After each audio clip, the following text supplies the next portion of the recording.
आलोचने सुख झाले हो साधने सुख झाले हो साधने सुख झाले हो साधने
Bye.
देव होय गुरु पडिये देवा पुरविवासना अंतिते अपना पासी न्यावे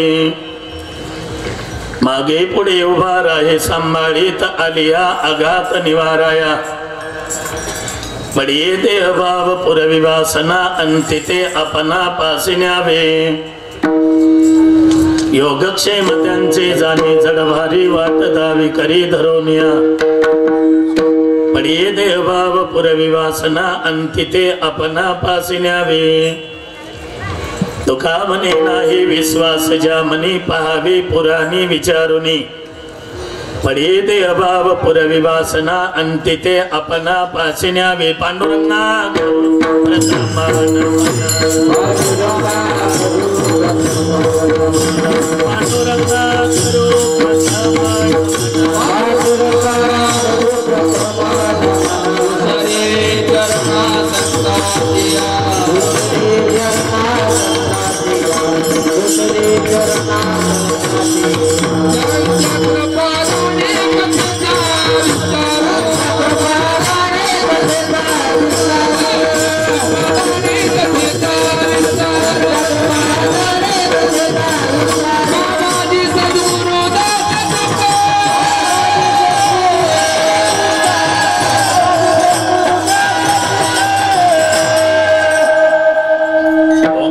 ईश्वरा करुणाकरादय तुमचा अनुग्रह लाभलो पावन झालो चराचरी मिकळा पुसरी काही चनेनी बोलतो वचने अतिभाविका प्रथम नमन करू गणनाथा उमा शंकराच्या सुधा चरणावरी ठेवणी माता साष्टांगी आता दंडवत दुसरे बंधू शारदा चतुराननाच्या आत्मजा वाक्सिद्धी पाविजे सजातीच्या चरणवजा दंडवत आता बंधू देव ब्राह्मणी जयंचनी पुण्य पावन प्रसन्न होती श्रोते जन त्या माझ्य दंडवत आता बंधू साधू सज्जन नित्य हृदय हरीचे ध्यान विठ्ठल नाम उच्चारती जनतया माट्य दंडवत आता नमुरंग भूमिका कीर्तने उभय होती लोका टाळ मृदंग श्रोते देखा त्या माट्य दंडवत आईशे नमन करुणी सकळा हरिकथा बोली बोबड्या बोला ज्ञानी म्हणून आपल्या बाळा चालवी सकळा नामा म्हणे विठ्ठल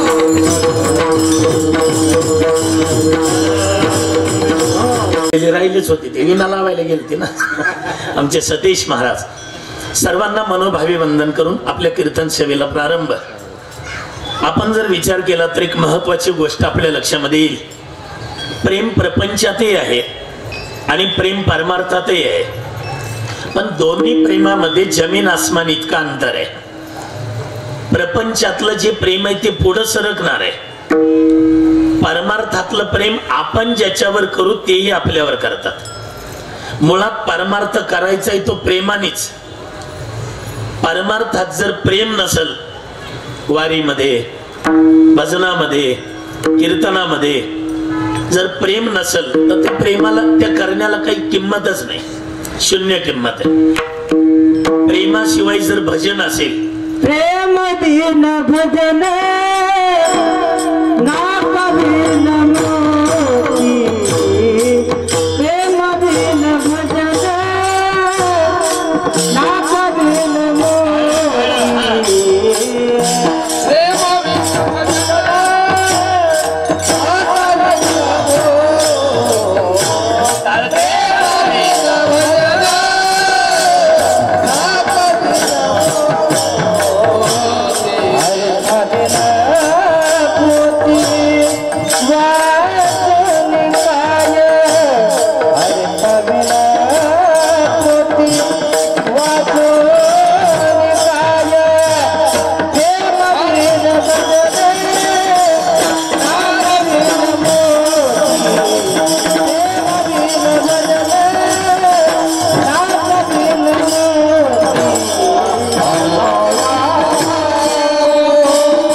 सुस्तेकर होते सगळी मंडळी की परमार्थामध्ये प्रेमाला भावनेला किंमत आहे, प्रपंचामध्ये क्रियेला किंमत आहे. परमार्थात भावना महत्वाची, प्रेम महत्वाचे आणि प्रपंचामध्ये तिथं भावना काय महत्वाची, तिथं मात्र क्रियाच लागते. मी एक उदाहरण दिलं तर देवीदास मला ते चित्रकलेचा पेपर होता, विद्यार्थ्यांना शिक्षकांनी सांगितलं, आपला प्रश्न दिला की बोगद्यातून येणारी रेल्वे काढा. बोगद्यातून येणारी रेल्वे काढा म्हणलं की पोराने ते वाचलं, खाली आपलं असं बांगडी सारखं गोल केलं, म्हणजे बोगद्याचं गेट, पाठीमागे काळ्या खडूने असा बोगदा तयार केला, 2-4 झाडं काढले. हे म्हणलं बोगद्यातून येणारी रेल्वे काढा, म्हणजे बोगदा काढला, आता रेल्वे काढावं लागेल. ते रेल्वेचं इंजन, डबा, खिडक्या, आत बसलेली माणसं, चहा विकणारे काढायचे ना. मग ते सगळं काढावं लागेल. पण ते पोरग लय हुशार काका. पोरग म्हटलं एवढा कुटाणा करण्यापेक्षा त्या पोराने काय केलं, त्या बोगद्याच्या खाली लिहिलं काय की रेल्वे बोगद्यात गेलेली आहे. रेल्वे बोगद्यात गेलेली आहे, रेल्वे काढायचं कामच काय, रेल्वेचा रूळ काढायचं काम नाही, खिडक्या नको, माणसं नको. त्यांनी आपलं लिहिलं रेल्वे बोगद्यात गेलेली आहे. रेल्वे बोगद्यात गेलेली आहे ही भावना झाली. त्या भावनेला तिथं काय किंमत, तिथं क्रियाच महत्वाची आहे ना. तिथं रेल्वे पट्टीच काढावं लागेल, इंजनच काढावं लागेल, ते पुढं डबेच मागं काढावं लागतील, त्याच्यात बसलेली माणसंच काढावं लागतील. तिथं क्रियेला महत्व आहे. प्रपंचात क्रिया महत्वाची आहे आणि परमार्थात भावना महत्वाची. ते शिक्षकच होते आणि ते शिक्षक होते म्हणूनच माजी शिक्षण मंत्री आज सप्त्याला उपस्थित आहेत. साहेबांना बघून मला 10-12 वर्ष झाली असतील. ढोबळे साहेबच. हा, सोलापूरला आपलं आळंदीला मोठं संमेलन ठेवलं होतं बोधले महाराजांनी, अखिल भारतीय वारकरी मंडळाने. त्यावेळेला साहेब मंत्री होते. त्यावेळेला तिथं साहेब उपस्थित होते, हांडे दादा, आम्ही सगळे होतो. फार मोठा कार्यक्रम.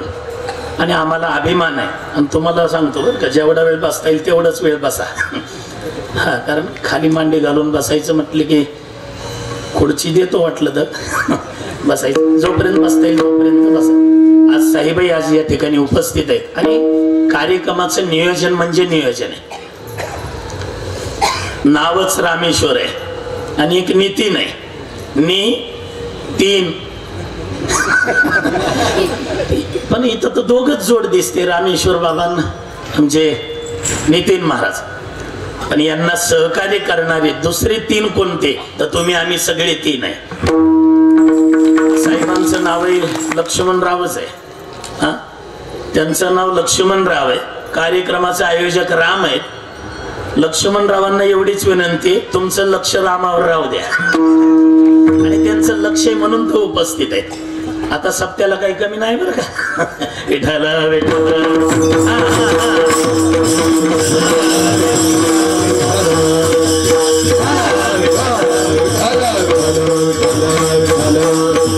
परमार्थामध्ये प्रेमाला किंमत आहे. प्रपंचात क्रियेला महत्व आहे. इकडं भावनात महत्वाचे, इकडं प्रेमच महत्वाचं आहे. प्रेमाशिवाय भजनही होत नाही. आणि ताई भारूड तरी होतं का प्रेमाशिवाय? आमच्या राष्ट्रीय पदक मिळवलेल्या आमच्या पंढरपूरचं वैभव आहे, आमच्या धंदाताई तिवारी, त्यांनी सुद्धा भारुडामध्ये फार मोठा हातखंड आहे त्यांचा, तेही उपस्थित आहेत. प्रेम प्रेम प्रपंचातही आहे आणि प्रेम परमार्थातही आहे. थोडा मॉनिटरचा द्या. प्रपंचातही आहे आणि परमार्थातही आहे. मी सांगितलं की प्रपंचातलं प्रेम पुढं सरकणार आहे. पुढं सरकतं. सुधाकर बाबा, लग्न झाल्यानंतर 2 वर्षाचा काळ पहा. लग्न झाल्यानंतर रामेश्वर बाबा तुम्हाला आता नाही कळायचं. लग्न झाल्यानंतर 2 वर्ष पती बोलतो आणि पत्नी ऐकते. पहिले 2 वर्ष. तिथून पुढचे 2 वर्ष पत्नी बोलते आणि पती ऐकतो. आणि तिथून पुढचे सगळेच वर्ष दोघं बडबड करतात, अख्खी गल्ली ऐकत राहते. ते पुढं सरकत जाते. आज वडिलाचं प्रेम मुलावर आहे, वडिलाचं मुलावर आहे. पण मुलाचं वडिलांवर असेल याच्यात गॅरंटी? वडिलाचं मुलावर आहे. उन्हाळ्याचे दिवस होते, चैत्र वैशाख महिना, मे महिना. ऊन मी करत होत. दुपारचे 11:30-12 वाजलेले.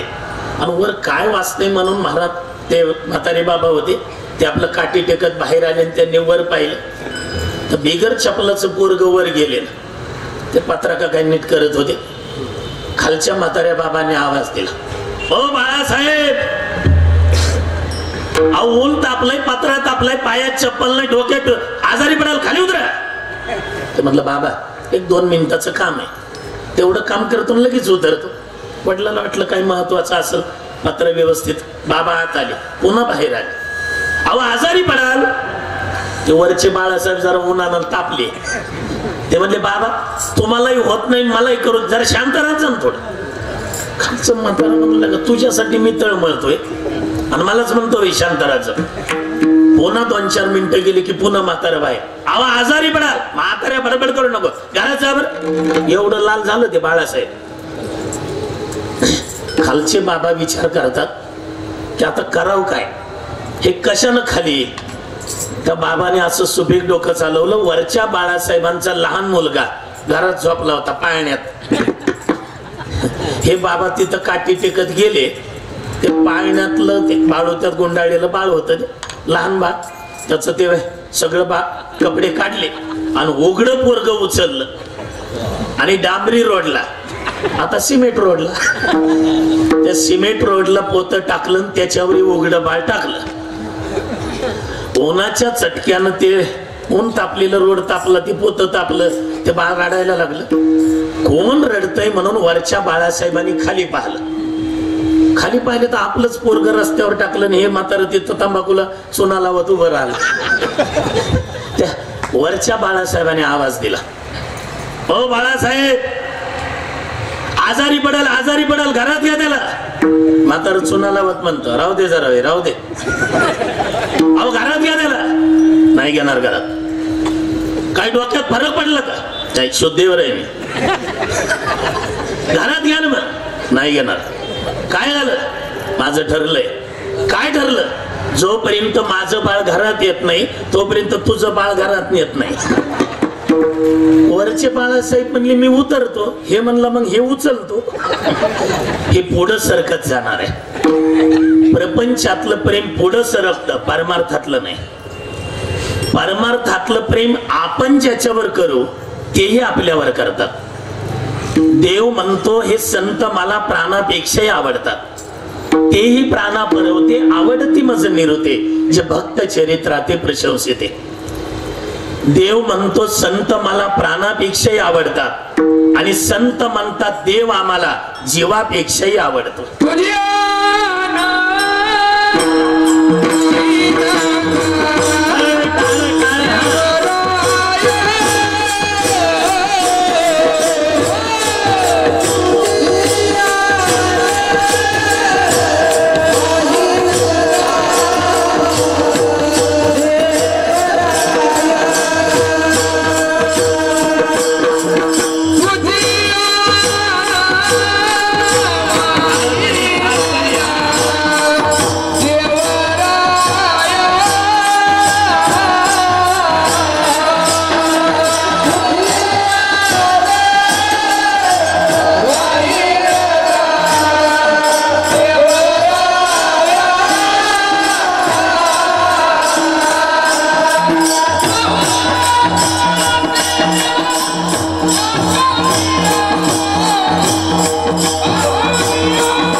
संत मला प्राणापेक्षाही आवडतात आणि संत म्हणतात की देव आम्हाला जीवापेक्षाही आवडतो, बहु आवडसी जीवापासून. विठ्ठल विठ्ठल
आतापर्यंत बरं होतं. श्री संत जगद्गुरु तुकोबार यांचे वंशज श्री हरिभक्तीपरायण चैतन्य महाराज देहूकर, श्री संत शिरोमणी नामदेव यांचे 17वे वंशज श्री हरिभक्तीपरायण निवृत्तीनाथ महाराज नामदास. नामदेव आतापर्यंत वाटच बघत होता विठ्ठल कावा येतोय, पण मला काय माहित व्याजासहित 2 येणार आहेत म्हणून. श्री हरिभक्तीपरायण आम्ही मायच म्हणतो आवडीनं त्यांना, विठ्ठल माय. तुमचे विठ्ठल महाराज चौरे वारकरी संप्रदाय पाईक संघाचे अध्यक्ष आणि श्री हरिभक्तीपरायण आमचे विठ्ठल महाराज पैठणकर. तुम्ही जसं मृदंग वाजवता ना देवीदास महाराज विठ्ठल महाराज, तसं आम्हाला येते थोडंफार. आम्ही बरोबरच शिकलो नागेश महाराजांना, आम्ही आसाराम बाबांकडे, पुन्हा मनोहर महाराजांकडे, बरोबरच आमचे लंगोटियार मित्र नागेश महाराज बागडे, झाले का बाबा? झाले कसं, अजून एक किरण येणारच आहे ना. आमचे श्री हरिभक्तीपरायण डॉक्टर किरण महाराज बोधले, अखिल भारतीय वारकरी मंडळाचे अध्यक्ष सोलापूर जिल्ह्याचे, ते उपस्थित आहेत. यस. आणि तसेच उकळीकर महाराज दिंडीचे मालक, चालक मालक श्री हरिभक्तीपरायण श्याम महाराज उकळीकर, ते उपस्थित आहेत. हा, एकदा जोरात सर्वांचे टाळ्या वाजून आपण स्वागत करूया.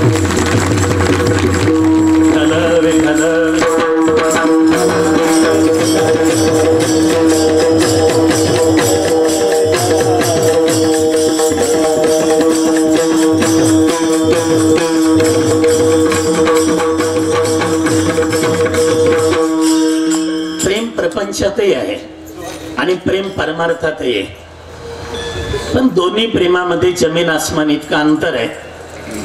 प्रपंचातलं मी सांगून गेलो, प्रपंचातलं प्रेम पुढं सरकणार आहे आणि परमार्थातलं प्रेम आपण ज्याच्यावर करू तेही आपल्यावर करतात. देव म्हणतो संत मला प्राणापेक्षाही आवडतात, पण संतही म्हणतात देव आम्हाला जीवापेक्षाही आवडतो. बहु आवडसे जीवा पासून या वीर महाराज. पहिले एकच रामेश्वर होते, आता रामकृष्ण आले.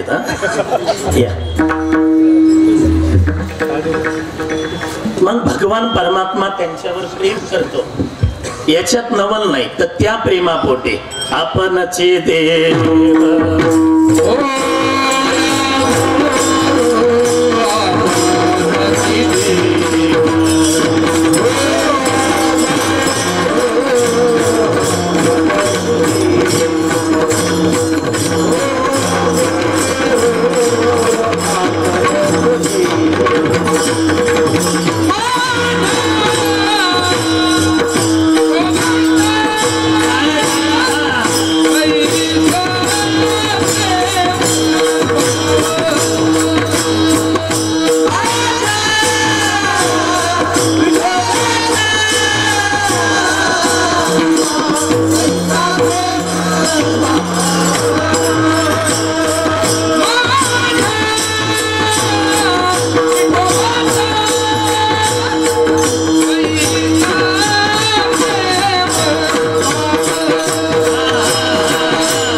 भस्मासूर अर्जुन म्हणजे काय भस्मासूर आहे. आणि तुम्ही तर सांगता ना गुरु हे पात्र सर्वात श्रेष्ठ आहे म्हणून. सगळं ऐकून घेतलं अर्जुनाचं. देव म्हणले झालं का तुझं? म्हणले हो झालं. आता माझं ऐक. ते कोण आहे तुझे? गुरुजी. ते तुझे गुरुजी तर क्लास घ्यायला आले का तू त्यांच्याकडे शिकायला आला? जरी ते तुझे गुरुजी असले तर गुरु शिष्याचं नातं आश्रमात इथं प्रतिस्पर्धी समजून एकमेकावर विजय मिळवणं हा तुझा क्षत्रिय धर्म आहे. आणि मग अर्जुनानं कबुली केली, शिष्यस्तेहम शाधिमांत्वम प्रपन्नम. मी तुमचा शिष्य आहे बरं का देवा. जी आरती अर्जुन देवाला म्हणतो मी तुमचा शिष्य आहे, ती आरती देव कोण झाला? आपणचे देव होय गुरु. आपणचे देव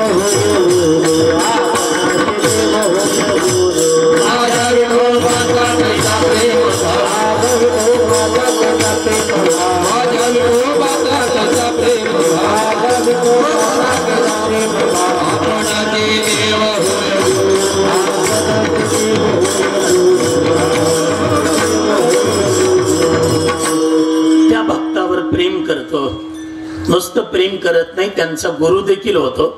तुकोबाराय म्हणतात नुसता गुरु होऊन थांबत नाही, मग त्याची देह भावात्मक वासना पूर्ण करतो.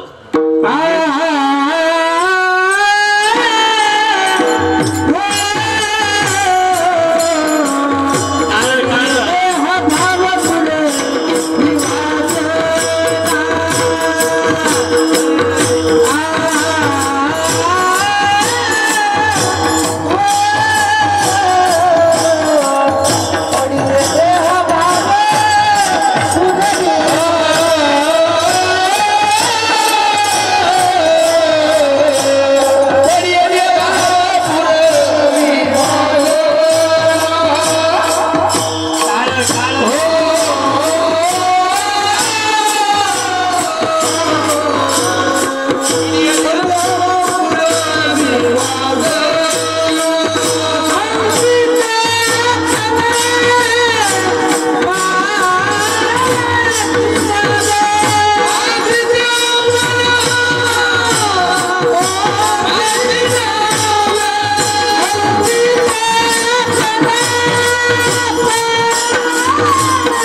मनाची देह भावात्मक वासना पूर्ण करतो.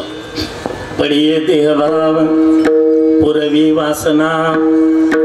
आपण नेहमी उदाहरण ऐकतो. भगवान श्रीकृष्ण परमात्मा अर्जुनजी रथामध्ये बसले, निघाला रथ. बऱ्याचशा दूरवर रथ आल्यावर अर्जुन म्हटला, ताण लागली देवा, इकडं जा ना भक्ती मार्गाला, तिकडं पाणी असेल जा. अर्जुनजी उतरले. तिकडचं ते पाणी, फुलं, झाडी, कोकिळेचं गायन, ते भुंगे गुंजार करतात फुलावर, काय झाडी, पुढचं काय बोललोय का, काय ते डोंगर, ते सगळं वातावरण पाहिलं. अर्जुन गाटा गाटा गाटा गाटा पाणी प्याला आणि त्या झाडाच्या बुंद्याला टिकून बसला. आणि अर्जुनाच्या ते सगळं वातावरण पाहून फक्त मनात आलं, मनात, इथं जर ती असते तर, ती म्हणजे रामेश्वर भाऊ तुम्हाला नाही कळायचं ते असते तर म्हटल्या बरोबर मागणं बांगड्याचा आवाज आला. अर्जुनानं माग पाहत, सुभद्रे काय गो आत्ताच आठवण काढली लगेच तू आली. ते म्हटली मग मी पतिव्रत आहे, तुमच्या मनातलं ओळखलं का नाही. अगं पण मी आठवण काढलेली तुला कसं काय कळालं. ते म्हटली हे तर मला कळत नाही की तुम्हाला हे का कळत नाही. काय कळत नाही, मी कोणाची बहीण आहे. म्हटले देवाची. मग माझ्या भावाला जर सगळ्या जगाच्या मनातलं कळतं तर त्याच्या बहिणीला मालकाच्या मनातलं नाही का कळायचं. बरं बस, आधीच उशीर झालाय, 8:30 वाजत आले. बसली, गप्पा रंगल्या. 5 मिनिटं झाले, 10 मिनिटं झाले. बोलता बोलता अर्जुनानं आपल्या बोटातली अंगठी काढली आणि तिच्या बोटात घातली. कारण नसता उद्योग, बोलता बोलता. आणि मग याच्या लक्षात आलं की आता ते बाबा कोणीकडून कसे येतील सांगता येत नाही. सुभद्रे तुझा निघून. सुभद्रा निघून गेली, देव आले.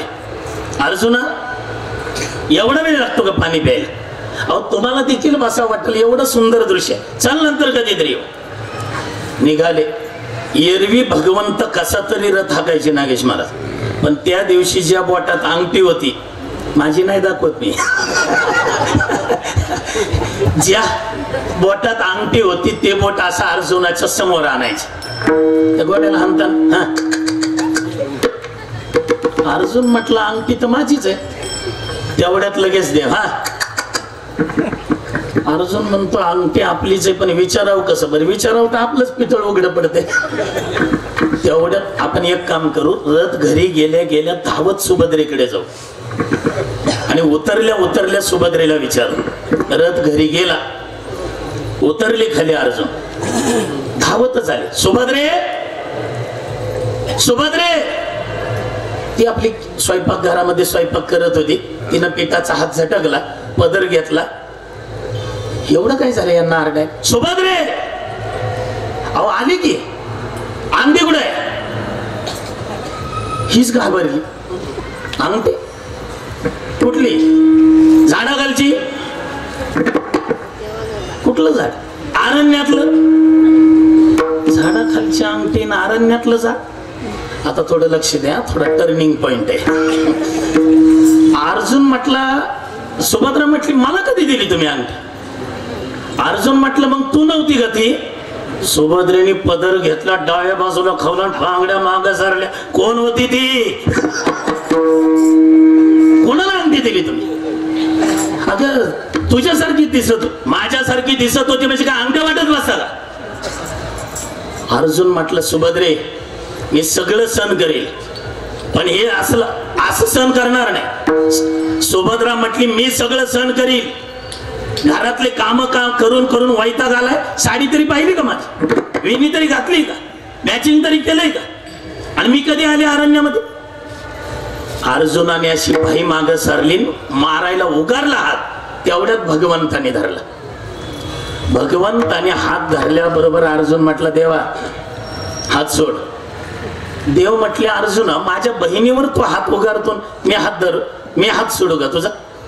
तुझी बहीण असेल पण माझी पत्नी आहे ती. आणि तुला पुन्हा एकदा सांगतो देवा, हे फॅमिली मॅटर आहे. याच्यात तुम्ही अजिबात पडायचं नाही देवा. आणि खरंय शहाण्याने पडून पती पत्नीच्या भांडणात त्यात असतच काय, ते युग म्हणतात नाही का इंग्रजीत काय. आधी बोलायचं कोणी, पती पत्नीचं भांडण झालं तर अगोदर बोलायचं कोणी. भांडण झाले की पत्नी किचन रूम मध्ये असते, हे बैठकीत बसलेला असतं. असा मुलगा येतो लहान 3.5-4 वर्षाचा. तेवढ्यात वडील म्हणतात, पिंट्या काय बाबा, अरे भूक लागली. आई किचन रूम मधून म्हणते, पिंट्या काय आज स्वयंपाक होणार नाही, मारा उपाशी. अगोदर बोलायचं कोणी. पण अर्जुन म्हटलं, देवा हे फॅमिली मॅटर आहे, याच्यात तुम्ही अजिबात पडायचं नाही. तुमच्या भांडणातला पुरावा जर माझ्याकडे असेल तर, तुझ्याकडे काय पुरावा आहे रे देवा? काय पुरावा आहे म्हटल्यावर देव काय बोलले नाही, फक्त अंगठीचं बोट पुढं केलं. जशी अंगठी बघितली तसा अर्जुन जागेवर पंक्चर झाला. अर्जुन म्हटलं, देव मी सुभद्रेच्या बोटात घातली होती, तुमच्या बोटात कशी काय आली? आता उत्तर आहे का? देव म्हटले, अर्जुना त्यावेळेला मी सुभद्राच झालो होतो. तुम्हाला सुभद्राही होता येतं देवा?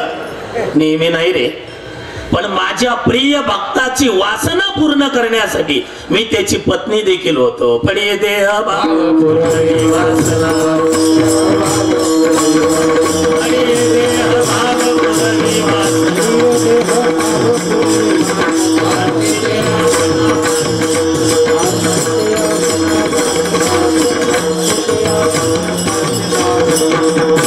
त्या भक्ताची देहभावात्मक वासनाही पूर्ण करत. आमचे गुरुजी एक दृष्टांत सांगायचे, पडिये देहभाव पुरवी वासना. आमच्या आळंदी पंढरीचे निष्ठावंत वारकरी, 70-75चं वय, गुडघ्याच्या वर धोतर, ती बाराबंदी घातलेली, वेडवाकड पागुट गुंडाळलेलं, खांद्यावर पताका, इकडच्या खांद्यावर पडशी, ठरलेल्या गावात ठरलेल्या घरीच मुक्काम.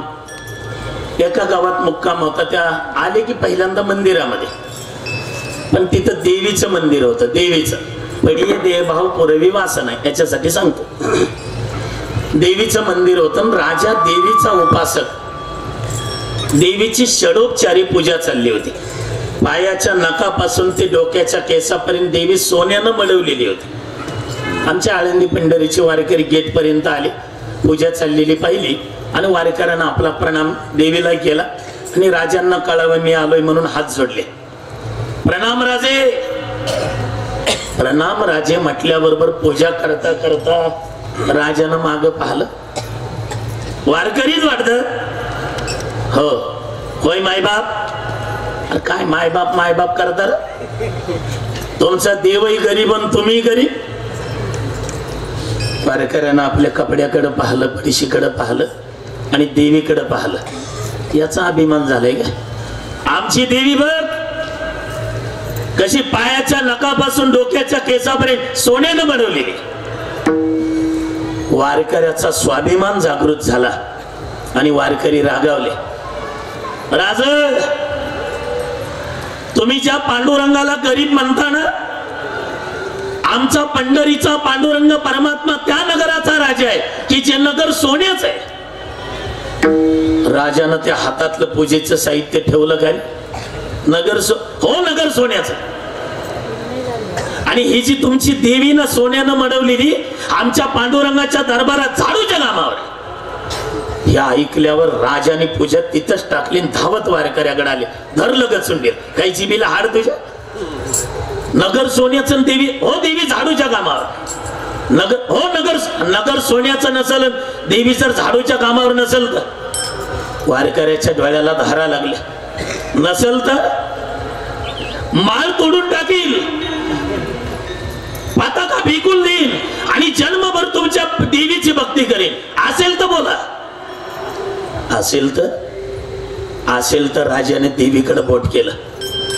असेल तर मी माझ्या देवीची भक्ती सोडेन आणि जन्मभर तुमच्या पांडुरंगाची भक्ती करेन. ठरलं. चला पंढरपूरला.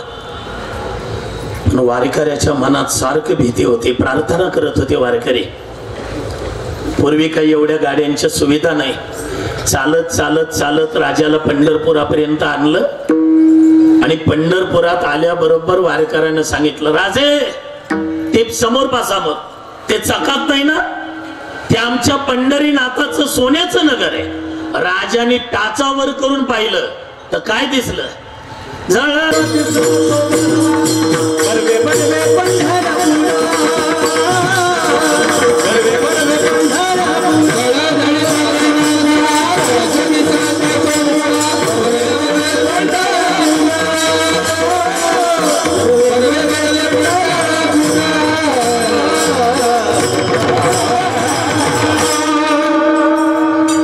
जळजळीत सोनसळा कळस दिसतो सोजवळा बरवे बरवे पंढरपूर विठोबा रायाचे नगर. नगर सोन्याचं पाहिलं तरी वारकऱ्याच्या मनातली भीती संपलेली नव्हती. वारकरी बाबा म्हणत होते सामाई परीक्षा झाली श्याम महाराज, पण आता वार्षिक अवघड आहे. नगर सोन्याचं पाहिलंय पण आता हे पुढची अवघड आहे ना. वार्षिक परीक्षा म्हणजे देवी त्या आले मंदिराकडे चोखोबार यांच्या समाधीचं दर्शन घेतलं. वारकऱ्यांनी राजांनी नामदेव पायरीचं दर्शन घेतलं आणि दोघांनी वर पाहिलं तर देवी झाडू घेऊन उभी होती. आणि देवीनं ते राजाने विचारायच्या आधी देवीनंच विचारलं, आ राजा इकडं कोणी कळ? राजा म्हटलं तू इकडं कोणी कर? मी का आज आली का रे? मी इथं पांडुरंगाच्या दरबारात झाडूच्या कामावर आहे. हे जसं संवाद ऐकला तशा वारकऱ्याच्या अंगावर शहारी उभे राहिले आणि वारकरी हात जोडून उभा होता ना ऐकत होता. तर राजाने साष्टांग दंडवत घातला. वारकरी बाबा खरंय खरंय तुमचं नगर सोन्याच आहे, देवी झाडूच्या कामावर आहे. पण वारकऱ्याच्या डोळ्यातले अश्रू थांब. अहो माझा पराजय तुमचा विजय. मी आता माझ्या देवीची भक्ती सोडणार, जन्मभर तुमच्या पांडुरंगाची भक्ती करणार. रडता कशासाठी? मग तो हुंदकी देऊन रडायला लागले. अहो रडता का? मला कळत नाही तुमचा भाव रडल्याचा. शेवटी राजाने डोळ्यातल्या अश्रूंनी पाय भिजवले वारकऱ्याचे. वारकरी बाबांनी धरले दंड राजाचे आणि उभा केला राजा आणि कडकडून मिठी मारली. राजे खरं सांग 40-45 वर्ष झालं वारी करतो, मला असं दृश्य कधीच पाहिलं नाही. नगर सोन्याचं पाहिलं नाही आणि देवीला झाडू घेऊन उभी कधी पाहिले नाही. पण मी तिथं बडाई मारली. मी पंढरपुरात यायच्या पांडुरंगाने माझी वासना पूर्ण केली. पडिये देह भाव पुरवी वासना, पडिये देह भाव. हॅलो ह्याचा त्या थोडा पुरवी वासना. त्या भक्ताची भगवान परमात्मा सगळ्या वासना पूर्ण करतो. जास्त लांब कशाला? जास्त लांब कशाला? आज या मंडपाकडेच पाहा ना तुम्ही. हा एवढा मोठा कार्यक्रम आयोजित. आता हे सगळे हे वारकरी संप्रदाय ज्ञानोबाराय तुकोबार यांच्या नंतर ज्यांनी हा जतन केला कठीण परिस्थितीत. आता दिवस चांगले आले, आता कोणची दिंडी निघू द्या. ज्ञानोबा तुकाराम संध्याकाळी गुलाबजाम. आता दिवस चांगले आले. ज्ञानोबा तुकाराम म्हटलं की संध्याकाळी गुलाबजामुन मिळतात खायला. ही माझ्या समोर ही सगळी फड परंपरेतली मंडळी बसलीत. काही उभे आहेत, काही उभे आहेत, काही बसलेले आहेत. ही सगळी मंडळी यांच्या आम्हा सर्वांच्या वाड वडिलांनी हे जतन करण्यासाठी जीव दिलाय. जीव देवनिया जीव वडिली साधेला हा ठाव. मग कुणाची 17 पिढीची परंपरा असेल, कुणाची 15 पिढीची असेल, कुणाची. पण तुका म्हणे देवा जुनाट हे माझी सेवा. माझ्या वडिलांची मिरासे गा देवा, माझ्या वडिलांची मिरासे गा देवा. तुझे चरण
माझ्या वडिलांची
गाव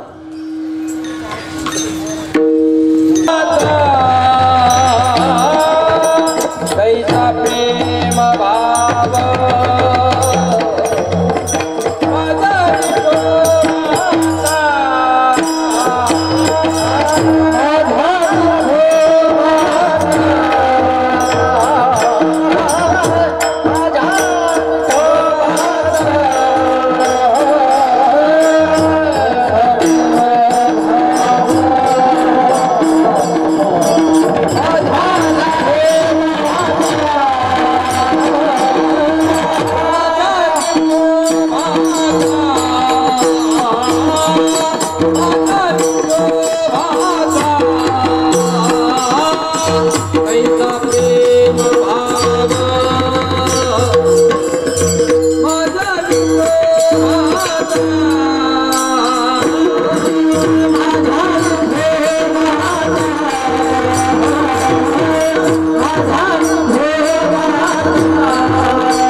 भगवान पंढरीश पांडुरंग परमात्म्याच्या चरणी समर्पित करून सेवेला पूर्ण विराम आणि सुंदर पद्धतीचं नियोजन आणि एकटे रामेश्वर महाराज आणि एकटे नितीन महाराज काय करणार आहे आणि पुढचं आहे का असे 1000 ब्राह्मण जीव घातल्यावरचे पुण्य आहे ते आमच्या पंढरपूर सारख्या क्षेत्रात इथं एक वारकरी जीव घातल्यावर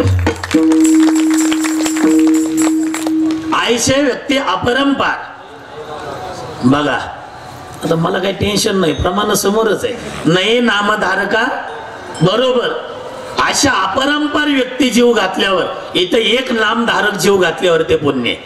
श्री संत एकनाथ महाराज लिहितात, पूर्ण ओळी पाठ नाही माझ्या, आठवली कोणाला तर सांगा. गावंडे सहस्र ब्राह्मण तृप्त केले अपूर्ण क्षेत्रीचा एक, क्षेत्रावरचा एक वारकरी जीव घातल्यावर आहे.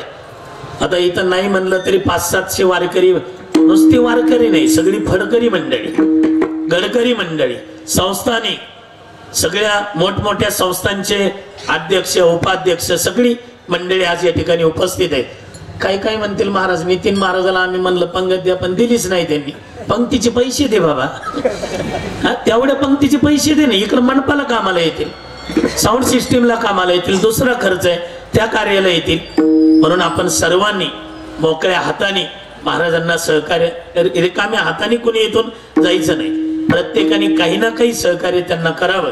आणि सगळी फड परंपरेतली मंडळी त्यांना तर आशीर्वाद देणारच आहेत. तुकोबऱ्यांचे वंशज, नामदेवरायांचे वंशज हे सगळी, आणि पुन्हा आमचे आदरणीय रामकृष्ण महाराज वीर, आपण नेहमी त्यांना मीडियामध्ये पाहता. त्यांची काही वेगळी परिचय करून द्यायचा गरज नाही.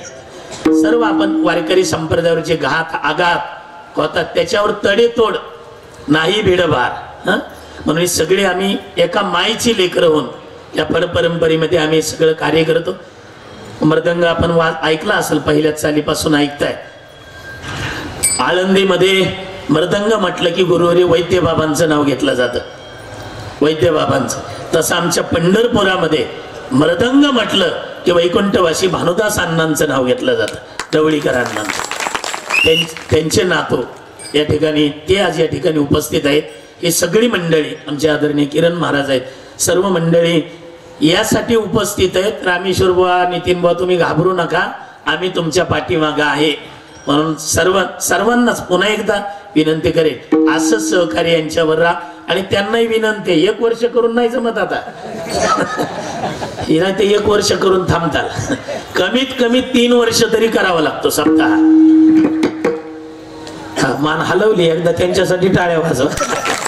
आणि त्यांनी हलवली म्हणल्यावर पंक्तीवाल्यांनाही विनंती, पुढच्या वर्षीचं बुकिंग या वर्षी करा, नाही तर पुन्हा तुम्हाला पंक्ती भेटणार नाही. आणि जाता जाता एक छोटस निवेदन आहे.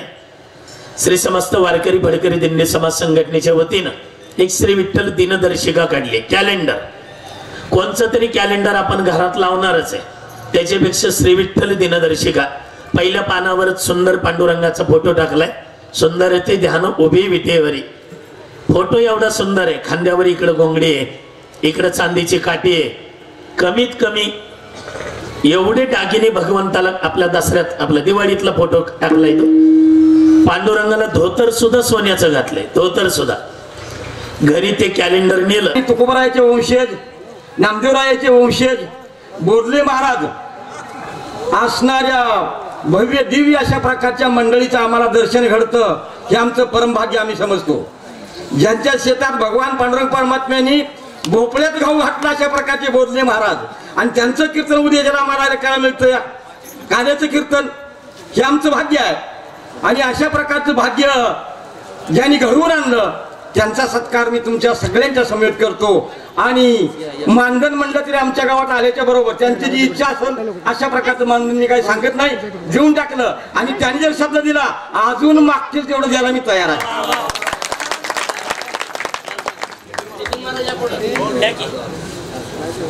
खूप खूप आभार सर्वांचे. या ठिकाणी माजी शिक्षण मंत्री, पालकमंत्री माननीय लक्ष्मणजी ढोबळे साहेब उपस्थित आहेत. मी त्यांना विनंती करतो की साहेबांनी आपल्या सप्ताहासाठी 2 आशीर्वचन बोलावे.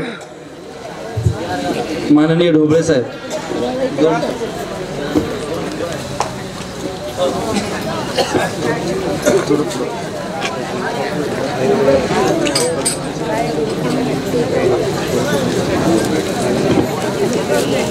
उपस्थित श्रोते सज्जन हो सावधान.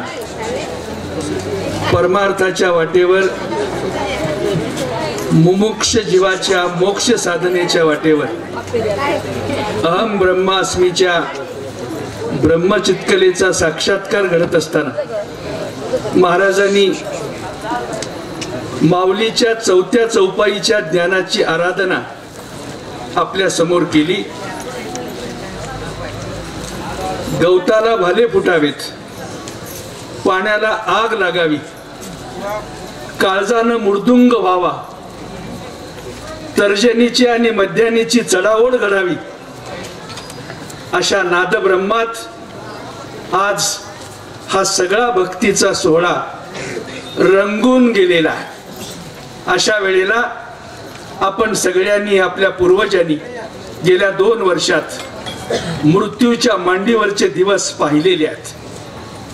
त्याचाही दाखला महाराजांनी आपल्याला दिलेला. मी या कोरोनाच्या बद्दल एवढंच म्हणतो, विझलेल्या विस्तवाची राख पिंजलेल्या कापसावर ठेवावी आणि संतावर विश्वास ठेवून खुशाल जगावं, असं सामर्थ्य या ठिकाणी दिलेला. देव माणसातला देवमाणूस त्यांनी सांगितलाय. आपल्या सगळ्यांना जाग केलंय. आपण कसं वागावं हे संत वाणीनं सांगितलंय. कधी लालूच दाखवून, स्वर्गाचा दरवाजा दाखवून आपल्याला परमात्मा सांगितला, कधी भीती दाखवून नरकात जाशील वाईट वागला असतं अशी भीती दाखवून परमात्मा सांगितला. अशा परिस्थितीत आपल्या सगळ्यांना महाली मऊ बिछाने कंदील शामदाने आम्हा जमीन माने या झोपडीत माझ्या, तुकडोजी महाराजांनी लोकांना कळेल अशा शब्दात सांगितलं. पाहुनी सौख्य माझे देवेंद्रत्व ही लाजे, शांती सदा विराजे या झोपडीत माझ्या, असा दावा, असा पांडुरंगाचा महिमा संतांनी मांडला. तुकारामांनी सांगितलं, मी पांडुरंगा मी पतंग तुझ्या हाती धागा. कबीरानं सांगितलं, आगे लकडी पीछे लकडी खेल तमाशा लकडी का, आज गाता हूं वो बाजा भी है लकडी का. एवढ्या सामर्थ्यानं या संतांनी आपल्याला परमार्थ सांगितलाय. माय माऊल्यानो, आईच्या भूमिकेतून संतांनी सेवा केली. माय माऊल्यानो, भक्ती रसाचा महिमा आपल्या समोर महाराज मांडत असताना या भक्ती रसाला मळलेल्या पिठाच्या अध्यात्माच्या भाकरीला पापड आला. आम्ही सगळे कृतार्थ झालो अशा प्रकारची अपेक्षा व्यक्त करतो. इथं मला बोलण्याची संधी मिळाली. माझे आमदार असल्यामुळं एवढी माणसं पुढे नसतात, पण आज एवढी माणसं बघून जरा जास्त बोललो. एकादशी नंतर जेवल्यासारखं बोललो. मी आपले आभार मानतो आणि थांबतो. धन्यवाद साहेब. आदरणीय माननीय श्री लक्ष्मणजी ढोबळे सर, खरं तर त्यांचं मनोगत ऐकत असताना सर असं वाटत होतं की काही वेळासाठी आपण प्रवचन करतायत की काय असं वाटत होतं. आणि नामदेव महाराजांच्या कीर्तनानंतर आता लक्ष्मण सरांचं प्रवचन आमच्या समोर चालू होतं काय की ढोबळे सरांचं असं वाटत होतं. कोणत्याही पद्धतीचा आपल्या पदाचा मान सन्मान न बाळगता अत्यंत साधेपणानं ज्यांची वागणूक गेल्या अनेक वर्षापासून महाराष्ट्राने त्यातल्या त्यात पंढरपूर मंगळवेढा हा असणारा तालुका त्यांच्याकडून शिकतोय. सर ते शिक्षक आहेत, सर आहेत. आणि शिक्षक या शब्दाची व्याख्या मी नेहमी ऐकत असतो की शी म्हणजे शिक्षा, क्ष म्हणजे क्षमा आणि क म्हणजे कर्तव्य. ज्यांच्या जीवनामध्ये शिक्षा, क्षमा आणि कर्तव्य या तिघांचा एकत्रित समुदाय येतो ते म्हणजे आमचे आदरणीय लक्ष्मणजी ढोबळे सर. ते म्हणाले की मी माझे आमदार असल्यामुळे एवढ्या लोकांचा मला एवढी लोक दिसत नाहीत, पण सर आता ही सुरुवात आहे, लवकरच तुम्ही माझेचे आजी होचाल ही अपेक्षा सुद्धा या पंढरपुराच्या पांडुरंगाच्या समोर बाळगली तरी काही हरकत नाही. कारण आपलं वक्तव्य, आपलं वक्तृत्व आणि आपली कार्यपद्धती महाराष्ट्रानं गेल्या अनेक वर्षापासून पाहतायत. आपण इथं आलात म्हणजे मगाशीच आमचे आदरणीय परममित्र नामदेव महाराजांनी सांगितलं की आपण मोकळ्या हाताने जाणार नाहीत. रामेश्वर महाराज, नितीन महाराज काळजी करू नका. सर आम्ही वारकरी कोणाकडे मागत नाही, पण कोणी दिलं तर नाहीही म्हणत नाही. त्यामुळे आपण दिला तर आमची झोळी नक्कीच आम्ही वारकरी पुढे करणार. आपण द्याल ही अपेक्षा, सहकार्य कराल ही अपेक्षा या निमित्तानं व्यक्त करतो. गेल्या अनेक दिवसापासून तुमच्या सगळ्यांचा प्रतिसाद या सप्त्याच्या माध्यमातून भेटतोय. उद्या असणारी ही जागराची कीर्तन सेवा होणार आहे आणि त्यापूर्वी आजचा जो अल्पोपहार नाश्ता होता तो सकाळचा नाश्ता नितीन नरहरी काळे सिंदूर सेना, दुपारचं अन्नदान श्रीमती त्रिवेणीबाई